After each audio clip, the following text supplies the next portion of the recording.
21대 국회의원 선거 더불어민주당의 압승, 미래통합당의 참패로 끝났습니다. 거대 양당의 희비가 잔인하리만큼 명확하게 엇갈렸습니다. 네, 이곳 국회의사당에서 4년간 일할 일꾼들이 모두 정해졌습니다. 네, 조은지 기자. 네. 이번 총선 성적표 먼저 좀 자세히 정리해 볼까요? 네, 더불어민주당 그야말로 역사적인 압승이었습니다. 본인들 스스로도 네. 꿈의 숫자다, 100년에 한 번 있을까 말까 한 수준이다 이런 말을 100년에 한 했어요. 번이요? 네. 예. 지역구에서 민주당 163석입니다. 비례연합정당인 더불어시민당 17석을 합쳐 꼭 180석을 네. 채웠어요. 반면 통합당은 지역구에서 84석을 얻는데 그쳤습니다. 참패입니다. 대구, 경북 그리고 부산, 울산, 경남, 영남권에서만 그나마 네. 체면 치레를 했고요. 정권을 견제한다고 했지만 되려 야당 심판에 당했습니다. 미래한국당 19석을 보태서 103석을 확보했는데 개헌 저지선에 겨우 턱걸이한 수준입니다. 네, 사실상 수도권에서 참패를 당하다 보니까 지난 네. 20대 총선만도 못한 결과를 얻게 됐는데요. 그렇죠. 그러면 이어서 비례대표 정당 투표 결과도 좀 말씀을 드리겠습니다. 미래한국당이 비례대표 득표 1위를 차지하면서 네. 19석을 차지하게 됐습니다. 33.8%의 지지율을 보였고요. 그다음에 시민당, 더불어시민당이 17석으로 그 다음을 차지했고 정의당이 5석 그리고 국민의당과 열린민주당이 나란히 3석을 차지했습니다. 하지만 이 비례대표 의석 배분 기준이 3%이지 않습니까? 하지만 네. 이 3%에 미치지 못한 민생당 그리고 우리공화당과 친박신당 등은 이번에 비례대표 의석을 얻지 못하게 됐습니다. 네, 180석이 갖는 의미 과반과는 또 다릅니다. 왜냐하면 180석 지난해 조은지 기자 함께 있어서 네. 아시겠지만 뭐 패스트트랙 이 과정 자체에 네. 180석이라는 의석이 필요하지 않습니까? 네. 그렇다 보니까 한마디로 얘기하면 개헌 빼고 웬만한 법 처리는 다 가능하다 이렇게 볼 수 있겠죠. 제일 어려운 게 개헌이에요. 네. 재적 의원 3분의 2 이상이 필요합니다. 그러니까 200명이 필요하거든요. 그런데 이 개헌을 빼고는 대부분의 법률안 또 정부 요인의 임명 동의안은 과반 출석에 과반 찬성. 그러니까 150명만 찬성을 하면 가능합니다. 한마디로 야당이 반대해도 각종 법안이나 주요 공직자 네. 임명 동의안을 민주당이 단독으로 처리할 수 있다는 말입니다. 180석이면 독자적인 패스트트랙에 띄우는 것도 가능하고요. 네. 21대 국회에서는 그래도 좀 발목 잡기 논란이 좀 줄어들지 않을까 이런 생각이 들고요. 180석이면 또 필리버스터, 무제한 토론 저희 작년에 많이 네. 봤잖아요. 그것도 종결시킬 수 있는 의석입니다. 네, 사실상 과반 의석, 그러니까 가장 많은 의석을 차지하면 네. 국회의장 지위를 이제 확보를 할 수 있고 그렇죠. 또 여기다가 이제 패스트트랙도 단독으로 처리할 수 있다 보니까 아무래도 민주당의 법안 처리 주도권이 조금 더 확고해지지 않았나 이런 네. 생각이 좀 들고요. 사실 국민들이 이렇게 더불어민주당에 확고한 지지를 보낸 것은 이번 코로나19 사태와도 무관하지 않을 것 같습니다. 네, 특히 가장 컸던 변수였던 것 같아요. 네, 그러다 보니까 아무래도 국민들이 정부 여당의 힘을 좀 실어줘서 조속하게 이 사태를 좀 마무리하고 경제를 네. 좀 활성화시켜라 이런 목소리가 담겼던 것 아닌가 이런 분석이 나오고 있는데요. 그 여망을 좀 반영하는 건지 네. 민주당이 벌써부터 지금 긴급 재난지원금을 전 국민에게 지급하자 이런 말을 하고 있어요. 네, 이름 자체가 긴급 재난지원금이니까 네. 빠르게 해야 되는데 사실 총선 때문에 미뤄진 것도 맞습니다. 민주당 같은 경우는 사실 오전 내내 총선 압승에 대해서 조금 표정 관리를 하면서 네. 자제하자, 침착하자 이런 분위기였거든요. 하지만 오후가 되면서 바로 업무 태세로 전환을 했습니다. 2시에 기자회견을 열면서 코로나 긴급 재난지원금을 전 국민에게 줘야 된다. 네. 그러기 위해서 다음 주 초 그러니까 20일쯤에는 추경 심사를 시작하고 이달 안에 추경안을 처리를 해서 네. 다음 달에 국민에게 다 주자 이렇게 얘기를 했거든요. 정부도 오늘 오전에 국무회의에서 소득 하위 70%에게 재난지원금을 주는 2차 추경안을 의결을 했습니다. 네. 근데 이거는 70%만 네. 주는 거기 때문에 예산 규모가 7조 6천억 원 정도예요. 그런데 여야가 사실 총선을 거치면서 전 국민에게 네, 모두 주자 약속을 어떻게 했었죠. 70%만 네. 주냐 그 행정비용이 더 든다 뭐 이런 말도 있었고요. 그래서 결국에 전 국민에게 주는 것은 여야가 어느 정도 합의가 된 네. 상황인데 이렇게 될 경우 예산이 13조로 추산이 됩니다. 이 돈을 어디서 가져올 거냐?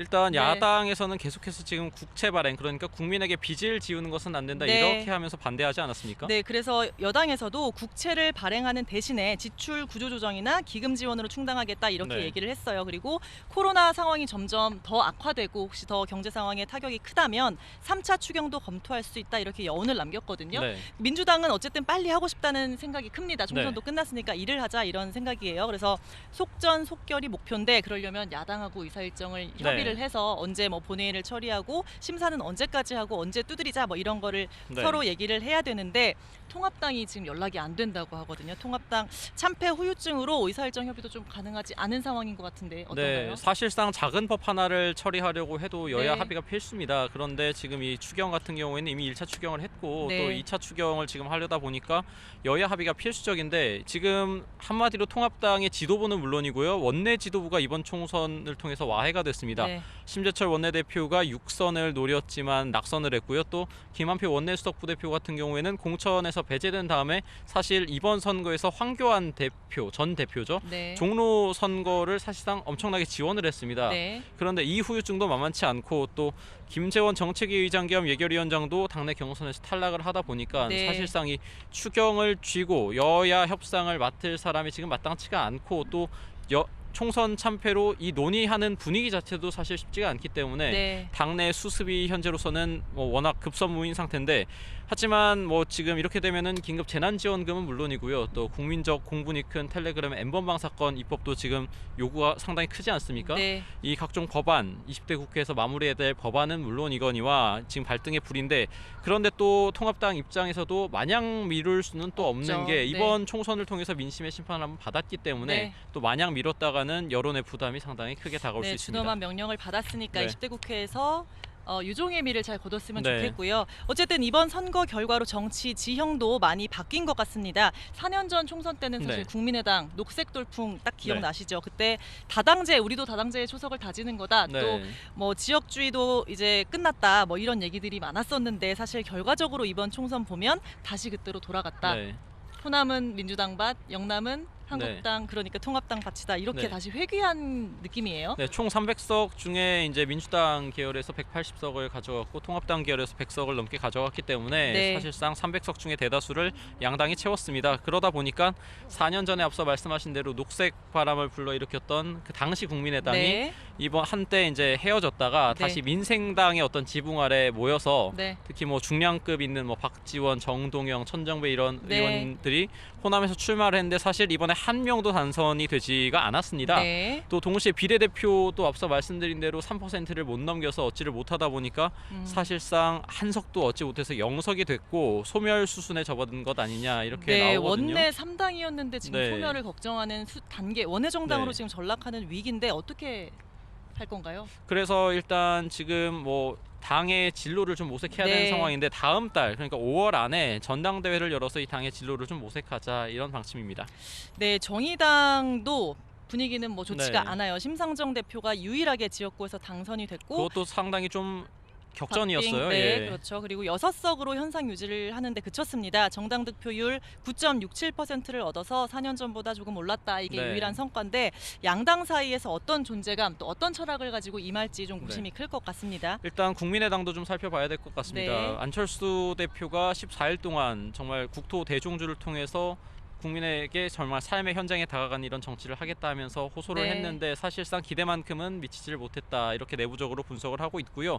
앞서 안철수 대표는 많이 부족하다 하지만 국민의 선택을 겸허히 받들겠다 하면서 중도 실용 노선을 계속 가겠다라고 밝혔는데 네. 이번 거대 양당의 어떤 그 양당 구조 속에서 어떤 스탠스를 취할지 어떤 입장을 취하고 어떤 사안에 대해서 어떤 당과 함께 할지에 대해서는 좀 주목을 해봐야 될 것 같습니다. 네, 또 빼놓을 수 없는 게 더 네. 선명한 민주당을 열린민주당 표방했던 말씀하시는 열린민주당입니다. 거죠? 네. 예. 사실 민주당 내에서는 여권표를 좀 분열하지 네. 않을까, 갉아먹지 않을까 좀 우려가 굉장히 컸습니다. 결과적으로 3석을 얻는데 그쳤습니다. 여론조사 결과보다는 점점 여론조사 결과가 낮아지는 추이였긴 네. 했지만 조금 실망스러운 성적표인 것 같아요.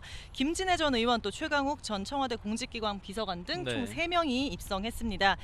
오늘 기자회견에서 정봉주 최고위원 당선자 사명은 문재인 정부의 성공 또 민주개혁 진영의 정권 재창출이다 이러면서 우리는 사실 같은 팀이다 한 네. 배를 탔다 이런 걸 계속 어필을 했고요. 손혜원 최고위원은 더불어민주당의 판단에 맡길 수밖에 없는 상황이다 이렇게 얘기를 네. 했거든요. 민주당은 오늘 관련한 특별한 발언을 하지는 않았습니다. 네, 통합당 입장에서도 지금 한 석이 아쉬울 때입니다. 네. 그래서 눈이 가는 곳이 있죠. 이제 공천 무소속? 탈락에 불복을 하고 무소속으로 출마해서 살아 돌아왔어요. 네. 4명인데요. 홍준표, 김태호, 권성동, 윤상현 당선인입니다. 네. 일단 황교안 전 대표는 무소속 출마 뒤에 복당은 없을 것이다 이렇게 얘기를 했었는데 황교안 대표가 이제 사퇴를 했기 때문에 사실상 무의미한 말이 되지 않았나 그렇죠. 이런 상태인데요. 일단 오늘 주호영 의원 같은 경우에는 방송에 나와서 소중한 자산들이다 이렇게 평가를 했거든요. 그렇기 때문에 시간 문제가 아닌가 이런 네. 전망이 나오고 있습니다. 네, 복당이 시간 문제다. 네. 지금까지 여기까지 들어보겠습니다. 총선 성적표를 받아들고 아직까지 여운이 가득합니다. 국회의사당에서 전해드렸습니다.